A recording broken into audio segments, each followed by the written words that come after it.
तुम्हाला पण धाब्यावर मिळणारा तो स्पेशल पनीर मसाला खूप आवडतो का? बटरची चव, मसाल्याचा जबरदस्त फ्लेवर आणि सॉफ्ट पनीर. आज मी ती एक्झॅक्ट रेसिपी तुम्हाला घरी कशी बनवायची ते दाखवणार आहे. चला तर मग सुरुवात करूया रेसिपीला.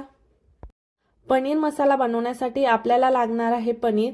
आता इथं बघा मी असे चौकोनी पनीर कापून घेतले आहे. छान स्वच्छ धुवून नंतर कापले आहे.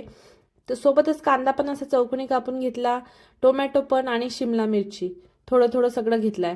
आता सर्वात आधी आपल्याला थोडं बेसन भाजून घ्यायचं आहे, 2-3 चमचे, म्हणजे पाववाटी बेसन भाजायचं आहे. छान व्यवस्थित मस्त मीडियम गॅसवर व्यवस्थित भाजून घ्यायचं आहे आपल्याला हे बेसन. आता इथं बघा आपलं बेसन छान भाजत आलं आहे. आता या बेसन आपण एका वेगळ्या प्लेटमध्ये काढून घेऊया आणि पनीरला मॅरिनेट करायला घेऊया. तर इथं बघा आपलं बेसन भाजून झालं आहे. आता याला काढून घेते एका प्लेटमध्ये आणि इथं बघा एक भांडं घेतलं आहे. त्याच्यामध्ये आता आपण पनीर मॅरिनेट करून घेऊया. त्यासाठी अर्धी वाटी दही आता टाकायचं आहे आपण भाजून घेतलेलं बेसन. आता इथे सर्व इन्ग्रेडियंट आपल्याला घालायचे आहेत. कांदा, अजून शिमला मिरची, टोमॅटो हे सगळं याच्यामध्ये घालायचं आहे. आपल्याला हे पनीर 10 मिनिटं मॅरिनेट करून ठेवायचं आहे. इथे बघा मी शिमला मिरची पण घातली आहे, टोमॅटो पण घातला आहे. आता पनीर पण टाकूया आणि काही मसाले घालायचे आहेत. इथं बघा आता आपण पावडर मसाले घालूया. अर्धा चमचा हळद, 1 चमचा तिखट किंवा त्याच्यापेक्षा थोडं कमी घातलं तरीही चालेल.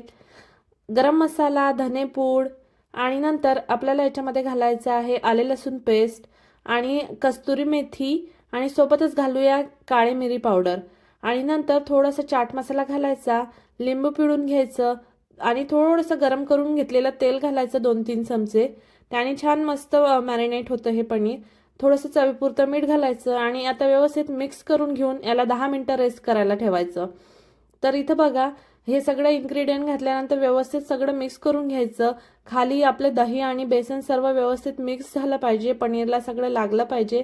इथं बघा आता आपलं सर्व पनीर मॅरिनेट झालं आहे, मस्त मिक्स झालं आहे. आता आपण 10 मिनिटं झाले आहेत मॅरिनेट करून. आता हे पनीर आपण शॉलो फ्राय करून घेऊया. त्यासाठी मी इथं 2-3 चमचे तेल घेतलं आहे एका पॅनमध्ये आणि आपण मॅरिनेट केलेलं पनीर शॅलो फ्राय करून घेते आहे. 2-3 मिनिटं छान परतून घ्यायचं आणि नंतर आपण भाजी करायला घेणार आहे.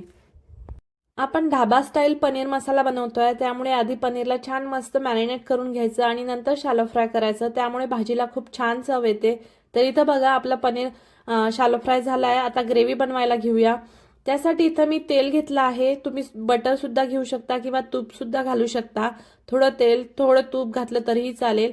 आता तेल गरम झालं आहे. 1 चमचा जिरं घालूया, आलं लसूण पेस्ट घालायची आणि एक मोठा कांदा बारीक कापून घेतलेला तो घालायचा. आता कांदा छान लालसर होईपर्यंत परतून घ्यायचा. इथं बघा आता छान कांदा परतून घेते आहे मी लालसर होईपर्यंत. कांदा परतून झाला की याच्यामध्ये एक बारीक कापून घेतलेलं टोमॅटो घालायचं. इथं मी टोमॅटो घातला आहे बघा. आता टोमॅटो पण छान शिजू द्यायचं आणि नंतर आपले पावडर मसाले घालायचे. तर इथं बघा आता आपलं टोमॅटो पण छान शिजत आला आहे. आता आपण याच्यामध्ये पावडर मसाले घालूया. 1 चमचा तिखट, अर्धा चमचा धनेपूड, पाव चमचा हळद आणि नंतर हे सगळं व्यवस्थित मिक्स करून घ्यायचं. मसाले छान भाजून घ्यायचे. आता मसाले छान टोमॅटो आणि कांद्यामध्ये मिक्स झाले आहे. 2 मिनिटं व्यवस्थित परतून घेऊ आणि एक झाकण ठेवून एक वाफ काढून घेऊया. त्यामुळे मसाल्यांना छान तेल सुटेल. तर इथं बघा झाकण ठेवलं होतं. आता मसाले बघूया झाले का. तर इथं बघा मस्त मसाल्यांना तेल सुटलं आहे. आता थोडंसं पाणी घालूया. ग्रेव्हीला जेवढं पाहिजे आपल्याला तेवढं पाणी घालायचं आणि नंतर परतून घ्यायचं.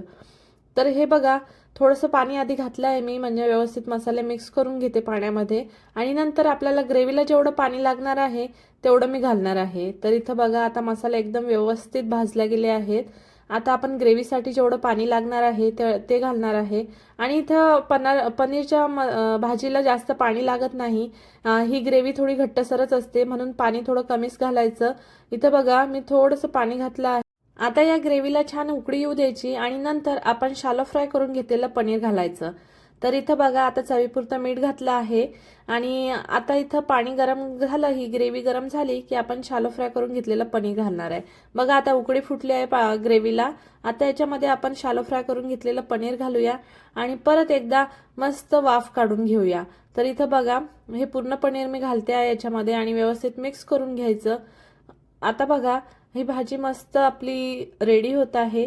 फक्त आता लास्टला छान एक उकळी काढायची आणि बस. भाजीला उकळी आली की याच्यामध्ये थोडीशी कस्तुरी मेथी घालायची वरून आणि कोथिंबीर घालायची आणि झालं. इथं रेडी आहे आपली ढाबा स्टाईल पनीर मसाला.